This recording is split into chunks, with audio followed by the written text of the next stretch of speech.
Salut à tous, j'espère que vous allez bien. Aujourd'hui c'est la première cyclo de l'année. Nous sommes le dimanche 26 mars. Ce sera la Corima à Montélimar. Le petit format pour moi avec le parcours 82 km, à peu près 1000 mètres de dénivelé. Voilà, changement d'heure cette nuit, donc il est 6h15 à la nouvelle heure, mais 5h15, donc c'est un petit peu difficile. On va essayer de se faire un bon petit déjeuner ce matin. Alors pour le petit déjeuner, je ne change pas mes habitudes. J'ai l'habitude de manger des œufs au petit déjeuner. Un bon bol de flocons d'avoine ici, un bon café. Et normalement, il y a tout ce qu'il faut. Je vais avoir une caméra sur l'avant pour filmer, je l'espère, les concurrents qui vont me tirer un petit peu vers le haut. Et puis j'aurai une caméra sur l'arrière pour avoir une vue un peu plus sympa. On se retrouve sur la ligne de départ. C'est parti!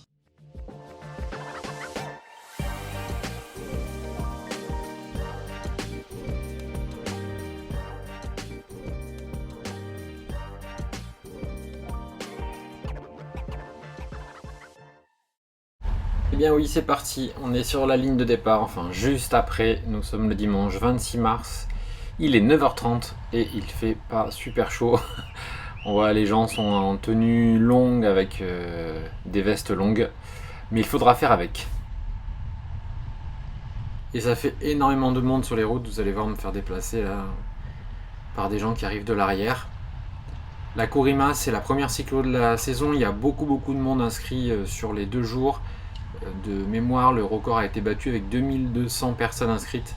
Il y a plusieurs parcours le dimanche et le départ est donné pour tout le monde. Donc là, vous avez un départ pour un format 85 km et d'autres formats complètement différents. Donc c'est plutôt en gros groupe que l'on démarre et ça devient assez dangereux. Vous allez voir des gens au milieu de la route, des îlots, du monde qui se faufile de partout et forcément là, on n'avance pas vite.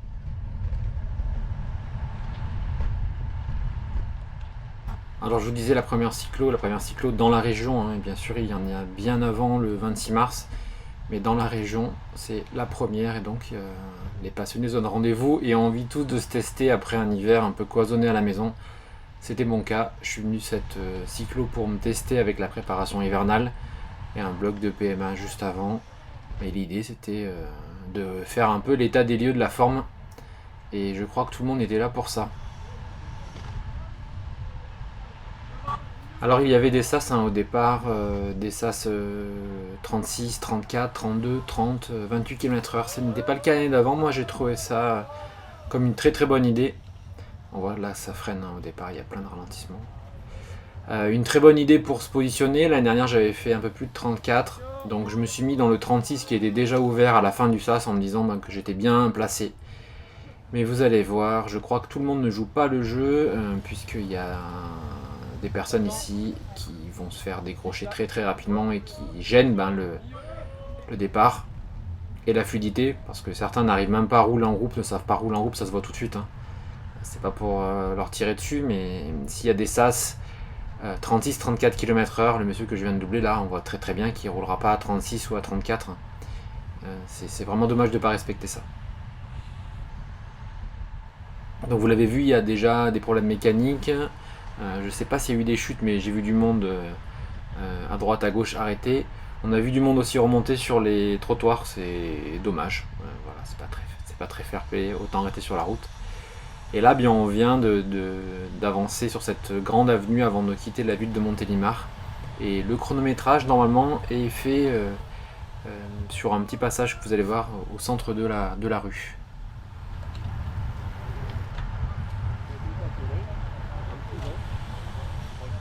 Je dis normalement parce que j'ai des aberrations au niveau de mon chrono et j'ai regardé pour certains de mes collègues, c'est pareil. Donc en fait, le chronomètre a été déclenché au 9h30 et s'est arrêté au moment du passage de la ligne finale.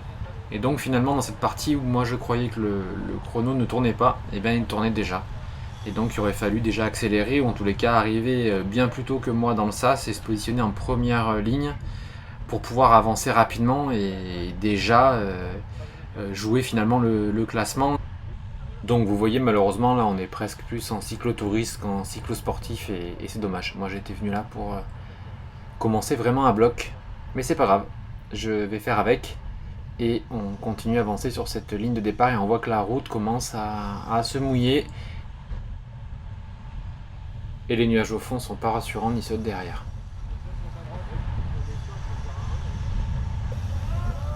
les fameuses bandes qui normalement déclenchent le chronométrage.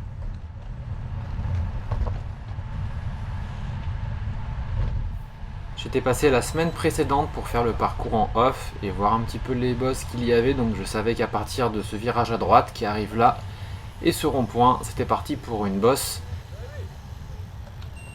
Alors même si c'est pas un col, la première bosse va vite faire la sélection et on va vite se replacer par groupe de niveau.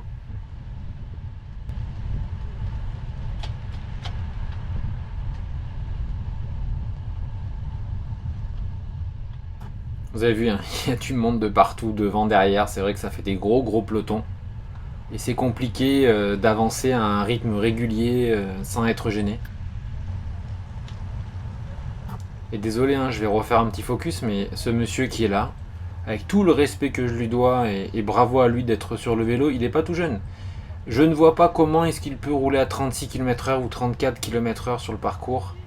Et ben voilà, ça crée des petits bouchons, des petites gênes. C'est vraiment dommage. Je trouve pas ça très sportif en fait de se dire je mets dans un sas à 36 alors que je vais rouler à 25 à l'heure. C'est pour moi pas dans l'esprit de la journée. Alors certains vont me dire peu importe, on n'est pas champion du monde. Oui, ok, on n'est pas champion du monde, mais s'il y a des sas, s'il y a des améliorations mises en place par la course, eh bien c'est bien qu'ils servent à quelque chose. Bon, moi sur cette bosse, je suis quand même haut en watts, on dirait pas, mais là je dois être sur 280 ou 300 watts. Alors haut à mon niveau, plutôt zone 4 du coup, et j'avance plutôt pas trop mal. Je me ferai mon passage et je suis en train de me porter un peu plus à l'avant du groupe. Et là zut, j'ai failli rentrer dans le monsieur, c'est de ma faute. J'ai voulu passer par la gauche au rond-point et lui voulait passer par la droite. Et bon, un petit signe de la main ensuite pour m'excuser, je lui explique la situation et on avance.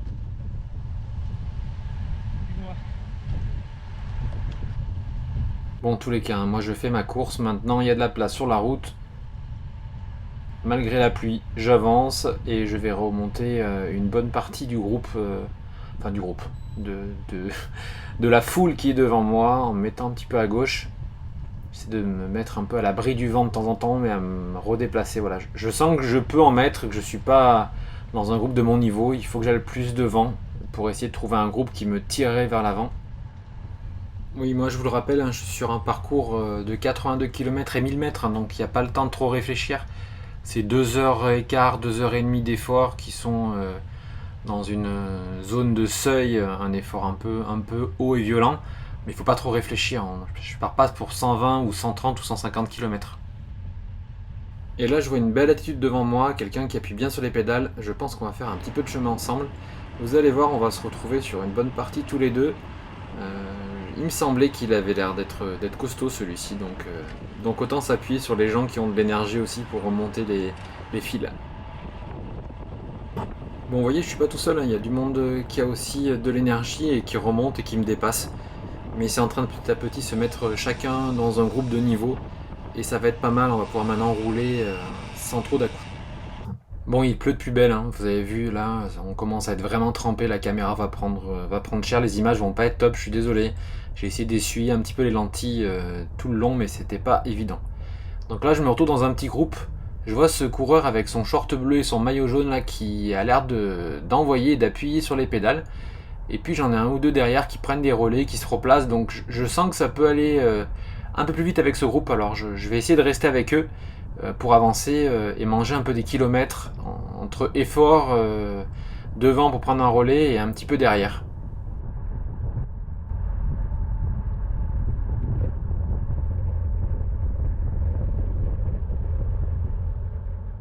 Allez, c'est l'heure de prendre un petit relais, d'aider un peu ceux qui ont pris le vent devant, donc...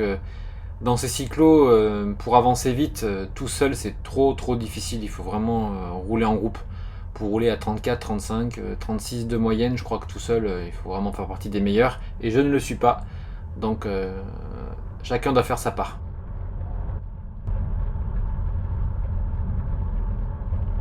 Après une première bosse, là on est plutôt sur une partie roulante, ça fait une dizaine de kilomètres qu'on roule. Et maintenant, l'effort devient beaucoup plus linéaire. On voit que les conditions météo sont pas agréables. vraiment des conditions de météo de mars, quoi. Cette cyclo, le début de saison, donc soit il pleut, soit il y a du vent. Quoique l'année d'avant, j'étais tombé sur une belle journée, hyper froide, mais avec un soleil franc, sec. Donc c'est la loterie en tous les cas pour être sur une cyclo au mois de mars. Bon, on commence à reconnaître quelques maillots qui veut dire que j'étais dans un groupe plutôt homogène. Ce coureur que je dépasse là avec son petit gilet noir, celui-ci avec le cuissard bleu, et le mec qu'on avait vu tout au début là-bas qui avec ses gros mollets appuie sur cette portion roulante. On va essayer de le rattraper.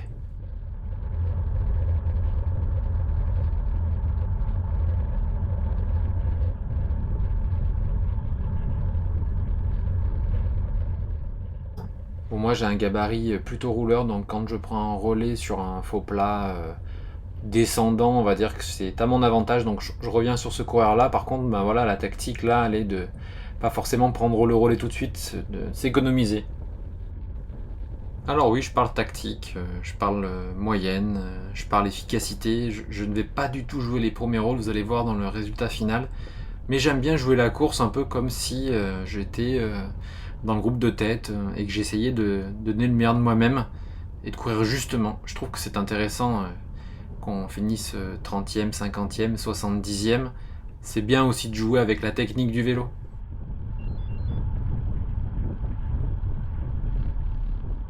Enfin, moi, le vélo, il me passionne par l'effort, il me passionne par la découverte des paysages, par le matériel, par plein de choses. Mais dans les courses comme ça, se placer, essayer de gérer son effort, être intelligent dans l'aspiration, prendre des relais justes, encourager les autres à en prendre aussi quand ils sont un peu fainéants. Enfin, tout ça, ça fait partie du vélo. Hein. Et c'est ce qui me plaît, moi, dans la compétition. C'est de courir un peu comme un vrai, comme un premier, mais d'avoir un niveau vraiment au milieu.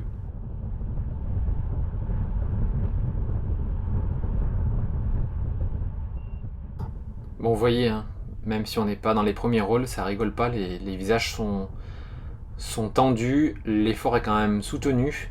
Et puis bah, les conditions météo, franchement là, c'était pas génial quoi. Commencer sur une route mouillée, en prendre plein la gueule, ça faisait pas sourire. Et là, je vois que mes deux collègues de devant commencent à appuyer un peu sur les pédales et on crée un petit trou sur le groupe qui est derrière. Bon, moi, ça ne me coûte pas beaucoup d'efforts de me mettre dans la route de ce coureur là qui me ramène un petit peu sur notre collègue qui a l'air de bien tourner les jambes devant, beaucoup plus véloce. Voilà, là on se retrouve un peu plus loin dans la course, on doit être à peu près au 15e ou 20e kilomètre et on a un groupe un peu plus nombreux et on continue notre montée. Toujours à un rythme plutôt soutenu.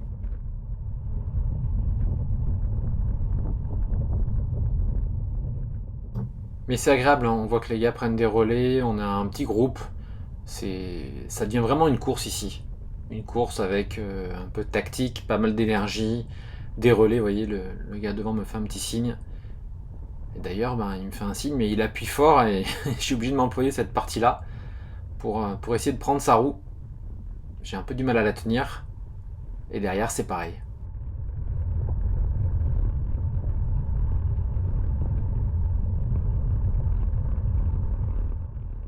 On voit que le groupe s'est un peu disloqué, mais ça va revenir dans une partie un peu plus descendante, juste au bout de cette ligne droite.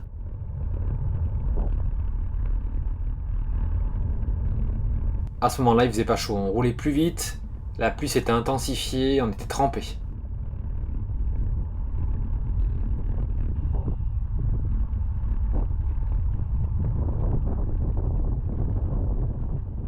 On a vu une voiture là garée sur la gauche bien gentiment, mais faut pas oublier que la route est ouverte sur une cyclosportive. Les premiers en général ont une petite voiture ouvreuse qui permet quand même d'assurer un peu plus de sécurité. Mais pour nous qui sommes dans les centièmes positions, et bien derrière il faut être vigilant sur la route. Surtout avec une route mouillée comme ça, on a des fois envie de prendre la bonne trajectoire à l'intérieur du virage pour pas glisser. Bien le problème c'est qu'à l'intérieur du virage vous pouvez arriver face à une voiture puisque c'est comme si vous rouliez entre collègues le dimanche. Il faut être hyper vigilant. Là j'ai les deux compères qui sont de la même équipe a priori qui envoient des watts, qui prennent des bons relais. Et le groupe qui est derrière aussi qui essaye de collaborer.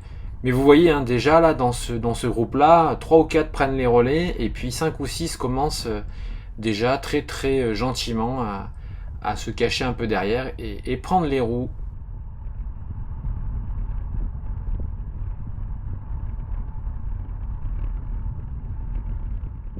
Et comme quoi ils sont pas si mal, hein. Puis d'un coup ils passent devant. Et ils s'excitent, sans vous dire de prendre la roue, hein. Donc ils profitent pendant quelques kilomètres de la roue, vous prenez les relais, vous vous fatiguez, et puis eux ils recourent derrière à l'économie.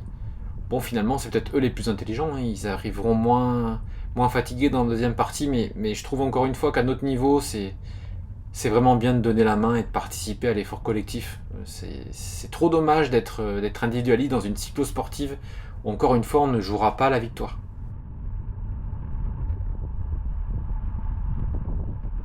Voilà, on va arriver ici au 20e kilomètre après une petite ascension mais qui était vraiment douce.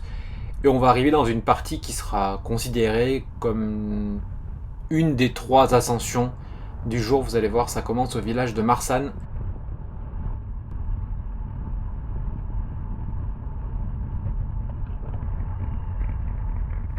Et on va en parler juste après la traversée du village.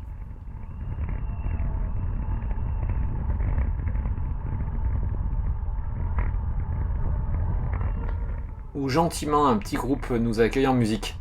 Ils étaient courageux avec ce mauvais temps de nous accueillir et de nous acclamer pour notre passage.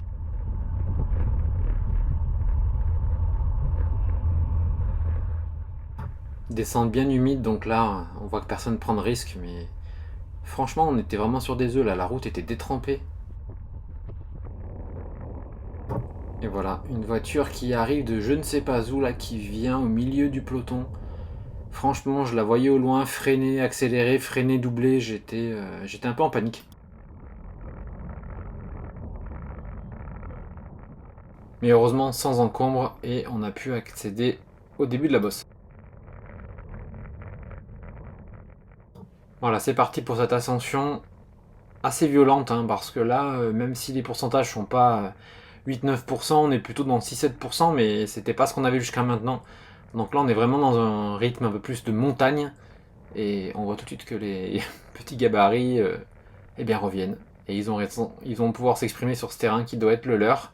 Et moi, je vais essayer de m'accrocher comme je peux. Alors, si je me trompe pas, c'est le col de la Targaille, 5,13 km, à peu près 200 mètres de dénivelé, autour de 3,5-4% de moyenne. Donc je me suis peut-être un peu enflammé sur les 6% à certains endroits, quoique c'est donc un col assez roulant. Mais comme c'est un effort court, et ben on le monte vraiment à haut de I4, hein. C'est du seuil haut, donc ça reste rapide, mais du coup violent. Et chez moi, ben, c'est 291 watts sur la durée de l'effort et 178 pulsations moyennes, donc ouais, ça m'a pris de l'énergie. Mais ça se monte vite, 24,4 km/h pour ce col. Alors comme je vous l'avais dit, j'avais reconnu le parcours, donc ces 3 bosses qui arrivent, je les connais, je sais que je peux m'employer au bout de ces 3 bosses. La deuxième partie du parcours sera une descente et une partie en plaine. Donc mon objectif à moi, c'est écoutez, de pousser au maximum là-dessus, hein, sans vraiment de réserve. C'est pas comme si l'arrivée était en haut de cette première bosse, mais vraiment s'employer. Je me suis dit, il faut arriver à monter à un bon rythme, ne pas trop perdre de temps sur les concurrents, voire essayer d'en gratter quelques-uns, et ensuite tu verras si tu peux arriver à attraper un groupe avant la plaine, ça serait top pour pouvoir se relayer. Donc on verra ce qui se passe dans la prochaine partie de la vidéo, mais la tactique était celle-ci. Sur la deuxième partie de la bosse, c'est vrai que j'arrive à remonter pas mal de monde, alors c'est encourageant, je me suis dit à ce moment-là, allez, tous ceux-là sont partis trop vite, ont surestimé leur niveau, leur capacité. Et toi, tu as dû bien gérer dans la partie plus en pleine. Donc maintenant, vas-y, pousse, appuie, tire. Enfin, j'essaie d'être bien concentré sur mon rythme. Et je vais continuer, vous allez voir, sur ce col jusqu'en haut à gratter du monde sans me faire doubler. Alors attention, hein, je fais la part des choses entre les coureurs qui montent pour faire ce col et après enchaîner encore sur 100 et quelques kilomètres, ceux qui vont faire au total 150, et nous, enfin, et moi qui en fais 80. Donc moi je me fie aux coureurs, mais je regarde aussi les dossards jaunes. Les dossards jaunes que vous allez voir sur certains coureurs, c'est ceux que que je dois doubler. C'est ceux qui sont sur ma course et sur mon circuit. Et vous allez voir que j'en double aussi quelques-uns.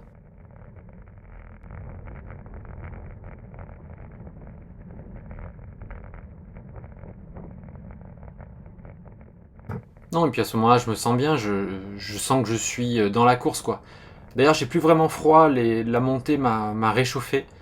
J'ai bien mangé, enfin en tous les cas, je me suis alimenté avec gel, j'ai bien bu, donc je sens que les kilomètres avancent et que je perds pas d'énergie. Donc c'est rassurant dans cette partie-là. Vous savez, c'est ce moment où vous dites waouh, ça commence à bien aller, les jambes tournent bien, je double du monde, j'avance, les kilomètres défilent. Donc c'est une bonne sensation.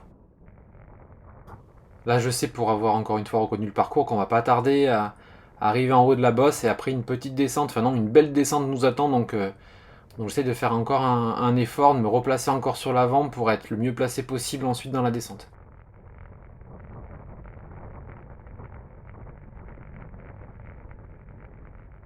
Voilà, on va pas tarder, déjà que là la route c'est quand même plus aplanie. Je tombe à nouveau sur ce coureur avec ce maillot là et je me dis allez accroche-toi, prends bien sa roue, il a l'air de vouloir relancer. C'est le moment ou jamais pour faire un effort. Ne te laisse pas décrocher. Et derrière ça lâche un petit peu, quoique le groupe n'est pas trop loin. Bon, c'est compliqué là hein, de savoir où est-ce qu'on se situe dans la course. Vous voyez, le coureur qui est devant moi fait pas le même parcours. Celui-ci que je viens de doubler finalement qui prend ma roue est dans mon parcours. Voilà, ça va durer comme ça pour encore quelques kilomètres, le temps de se retrouver sur mon parcours unique, le 80 km, et de pouvoir vraiment me comparer à ceux qui sont sur mon parcours. Mais pour l'instant, je ne sais pas où je suis, je ne sais pas si je suis 500e, 300e, 50e, j'en ai aucune idée. Donc je roule comme si tout cela était dans ma course, et je m'occupe pas du reste. Et là, il y a ce gars là qui va me doubler par la gauche. Franchement, il a l'air d'appuyer sévère. Eh bien, il me fait un peu tirer la langue. Hein. J'ai du mal à lui prendre la roue. Bon, d'ailleurs, hein, je la prends pas la roue. Hein. Il me fait éclater. J'ai vraiment du mal à le suivre. Et derrière, c'est un peu pareil. Donc, il était plus fort cette partie-là. Et il se retourne. Alors, je sais pas si c'est pour que je prenne sa roue. J'ai l'impression que oui. J'en suis pas vraiment sûr. Je sais d'ailleurs plus ce qu'il me dit à ce moment-là. Mais voilà, on revient vite sur ce groupe-là. Et on se dit à ce moment-là. Allez, on continue pas. Allez, moi je me dis, j'ai 2 heures, bordel. Je suis pas là pour réfléchir. Appuie sur ces pédales, avance et donne tout ce que t'as jusqu'à la ligne d'arrivée, même si on est encore très loin. Ne regarde pas trop les autres. Fais ta course et vas-y, mec. Tiens, un copain canyon. Je lui glisse un petit mot, on a le même vélo.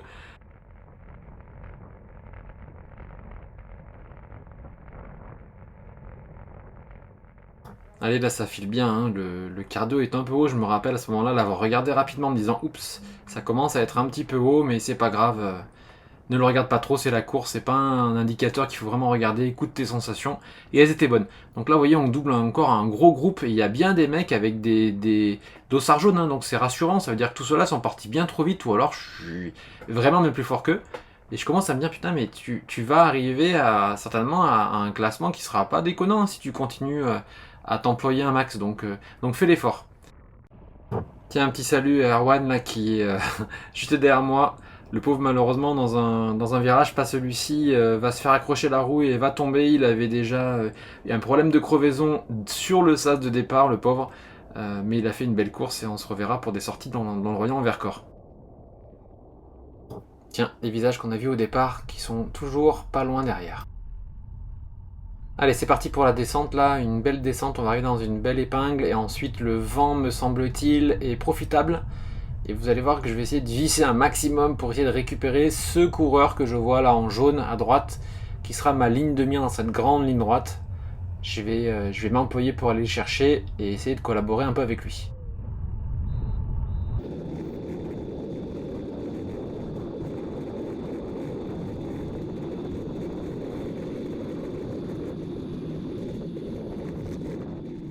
Allez, encore un petit effort. et boum, dans la roue, c'est parfait. Maintenant il faut se faire discret, pas trop de bruit, pas trop de changement de vitesse. Je crois qu'il m'a pas entendu arriver, je vais essayer de profiter un petit peu de son effort jusqu'au prochain village. Voilà, on arrive, on a traversé le petit village et hop, petite bosse. Allez, moi je mets un peu les watts là, merci à lui pour le petit coup de main. J'aime bien cette petite bosse courte là. C'est là où j'ai appuyé le plus sur cette Corima Sésame. Petite bosse courte, c'est typiquement pour moi.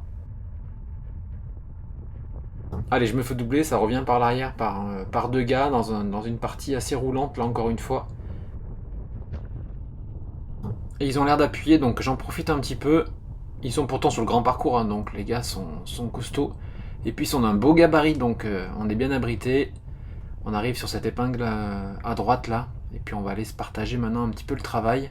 Puis on va attaquer maintenant la partie de liaison entre la deuxième et la troisième ascension. Vous avez vu, le gars il a mis la main à la poche, j'ai fait pareil. On a discuté 2 minutes, je lui ai demandé d'où est-ce que c'était les 3 vallées. Donc c'est les vallées qui sont autour de Grenoble, les vallées montagneuses. Et on s'est ravitaillé dans cette petite partie. Bon, vous voyez, c'est encore mouillé, mais le ciel a l'air de s'éclaircir un petit peu au loin. Et j'espère une fin de parcours avec une route un peu moins mouillée et une pluie qui se sera arrêtée.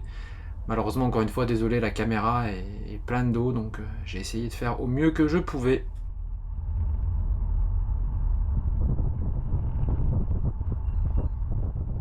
Allez, c'est parti, on tourne à gauche et on arrive bientôt au pied de cette troisième ascension. On y est, je double ce petit groupe de 2 là, avec 2 beaux vélos cubes et une tenue appareillée. Je ne sais pas qui c'est, mais en tous les cas, ils étaient bien équipés. Et c'est parti pour l'ascension. Et donc maintenant, il n'y a plus besoin de calculer, encore moins que jusqu'à présent. Dernière bosse, et je me retrouve avec 2 gars, je vais vous en parler un peu plus tard. 2 gars qui montent à mon niveau, à mon rythme, ils reviennent de l'arrière me semble-t-il. Mais on se retrouve tous les 3 ici, sur cette dernière bosse, et on commence à se relayer, et sans parler. Au début, le relais se font spontanément, et on monte plutôt vite cette bosse.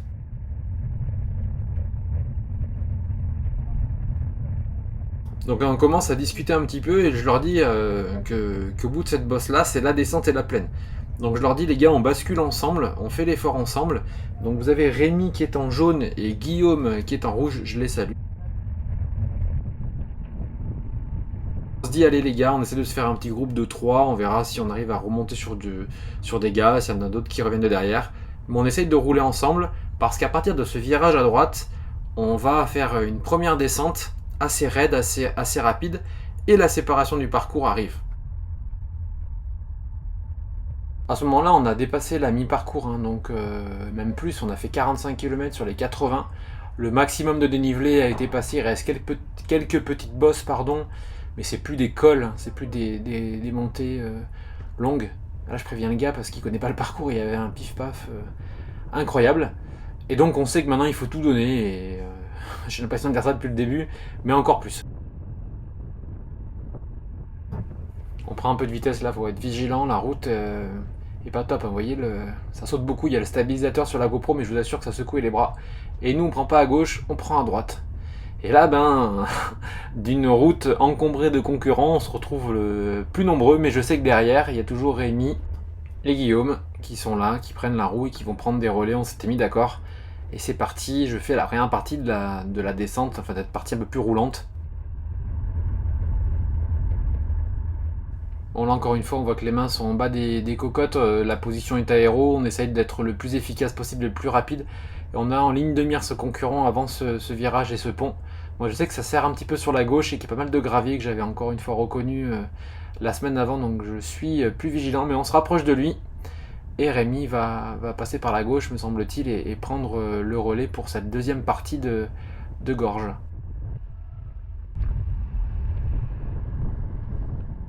Donc on va récupérer ce concurrent qui va nous dire qu'il est à la limite de la crampe. Et c'est rigolo parce que nous dire qu'on est à la limite de la crampe, je crois qu'on l'est tous un peu à la limite de la crampe à ce moment-là. L'effort est, comme je vous l'ai dit, court et violent. Et donc malheureusement, il va un peu se planquer derrière. On le verra pas très très souvent à l'avant et dans la caméra GoPro de l'avant. Je crois même jamais. Heureusement dans cette partie en descente la route c'est asséché donc c'est chouette, on peut quand même envoyer un peu là.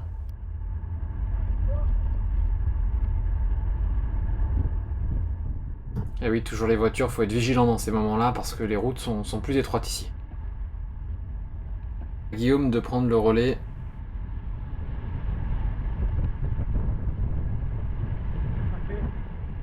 Et donc on voit que déjà que le gars là saute le premier relais. Voilà, pas fin de la descente, mais on arrive au village de Rochebaudin. C'est très très beau quand on arrive ici. On voit que c'est un beau village provençal. Et le gars est derrière. Va-t-il prendre un relais? Toujours pas. D'ailleurs, on a vu, Rémi s'est retourné pour voir si ça emboîtait le pas. Eh bien non.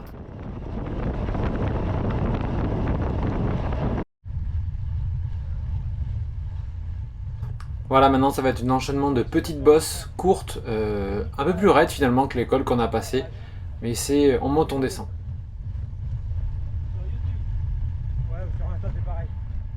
Bon, là je fais ma promo. Je raconte à Rémi parce qu'il a vu que la caméra le filmait où est-ce qu'il pourra trouver la vidéo. Et donc je lui dis, ben voilà, sur la chaîne YouTube.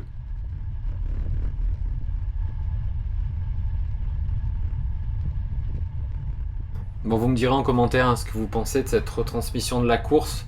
C'est un peu long, mais il y a eu beaucoup de passages à partager. Alors j'essaierai peut-être de raccourcir sur les prochaines. Cette fois-ci, j'avais envie de la faire un peu plus en longueur. Et vous me direz ce que vous en pensez. Je compte sur vous sur les commentaires. Tous les avis sont bons à recevoir. Guillaume prend des relais, Rémi prend des relais. Donc tout va bien pour l'instant. On avance plutôt vite. Alors ce qui est intéressant, c'est que j'avais fait à peu près le même parcours l'année dernière, que j'avais un repère sur la moyenne de l'année dernière. J'avais fait à peu près 34 de moyenne, 33,9 ou 34 de moyenne sur ce parcours l'année dernière. Et ça m'avait classé, je crois, en 70e position. Donc je vois à ce moment-là que la moyenne est déjà à 34 ou à 33,5 me semble-t-il. Et il nous reste encore pas mal de descentes à faire ou de faux plats bien roulants. Et je me dis, ça va être encore un beau chrono. Donc allez, on se relaie, on appuie, même si Rémi me demande à chaque fois combien de kilomètres il reste. Je pense qu'il est toujours, enfin en tous les cas il est pas toujours, il est dans le mal, vous allez voir de temps en temps, on va le voir tirer la langue. Guillaume aussi, mais sur ce parcours là, on va pas lâcher.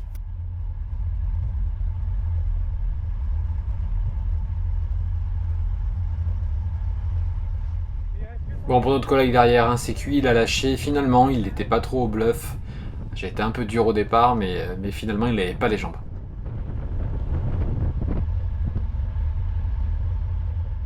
Allez, de grandes lignes droites pour envoyer les watts, ne pas lâcher, l'effort doit être régulier. Les relais se font bien, vous voyez, on est tout le temps en train de se relayer.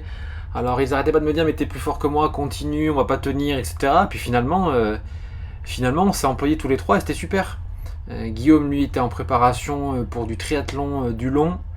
Rémi reprenait je crois un peu la compète.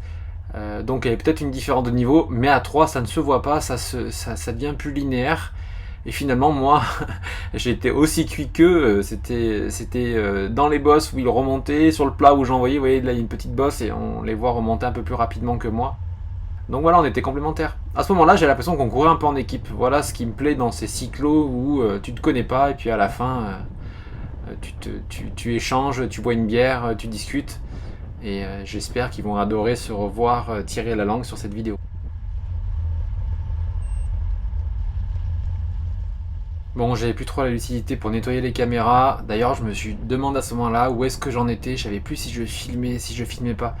En fait, je la positionne devant la plaque de cadre, devant. Donc du coup, je voyais pas les témoins. Et à l'arrière, comment vous dire, impossible de voir si la caméra GoPro est en route ou non.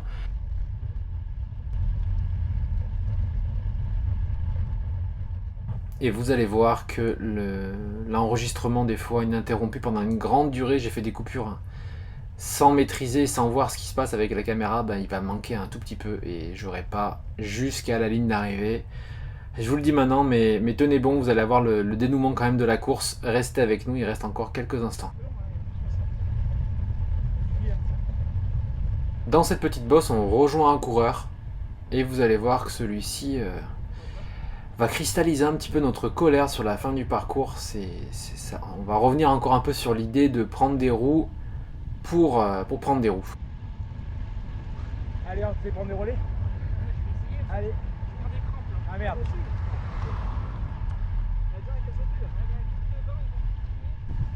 Alors moi je peux comprendre, hein, si vraiment on est cuit, qu'on prenne pas de relais. Mais vous allez voir que je vais vous raconter ce qui s'est passé sur la ligne d'arrivée et ça m'a un petit peu embêté.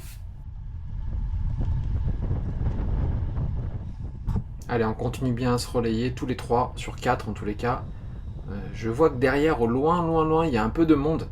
Donc c'est pas le moment de se relâcher si comme je le pense, je vais faire mieux que l'année dernière en moyenne. Et donc comme je le pense à ce moment-là, je vais faire mieux que l'année dernière en place. Voilà, peut-être un top 60 ou 50 sur 500 participants, ça peut être pas mal. Donc avec mes compères, on essaie de se motiver, on essaie d'avancer le plus vite possible. Le parcours là devient moins sexy, il y a quelques petites bosses sympas hein, qui mettent un peu de piment, qui relancent, qui brûlent les jambes, on va arriver bientôt dans une là. Mais c'est quand même un parcours plutôt rectiligne qui donne un peu moins de plaisir que le reste avec des côtes, des descentes, du technique. Là c'est tout droit et on avance. Et Louis, à ce moment-là, il reste encore 15 ou 20 km. Il faut encore s'employer. Allez, on tient, on y va les gars. De toute façon, moi je les encourage parce que déjà j'ai pas envie de rouler tout seul. De une, et de deux, rouler tout seul là, je vais moins vite, c'est sûr. Même s'ils prennent que des petits relais, j'ai tout intérêt à ce qu'on soit sur un groupe de 3 ou 4. Et finalement, tout le monde y gagne. Oui, ok, tout le monde y gagne, même celui derrière qui ne prend pas un relais, vous l'avez bien compris, on en reparle tout à l'heure.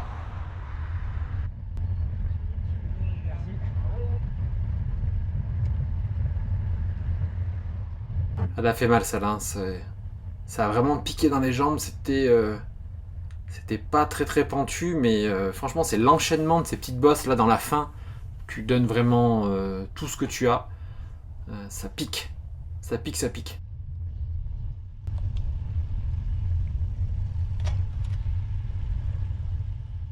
Allez, c'est la bascule comme on dit, on se relance.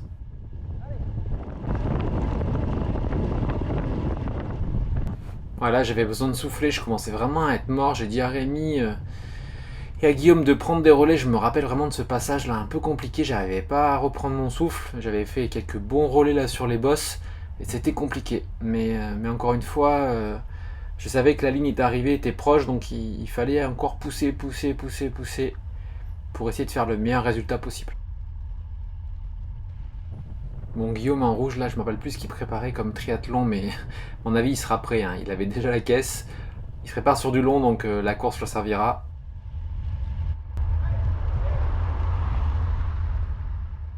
Bon, et Rémi, lui, c'est trop cool. On s'est revu sur la cyclo-sportive suivante, la GF Occitanie, où j'ai fait aussi une vidéo.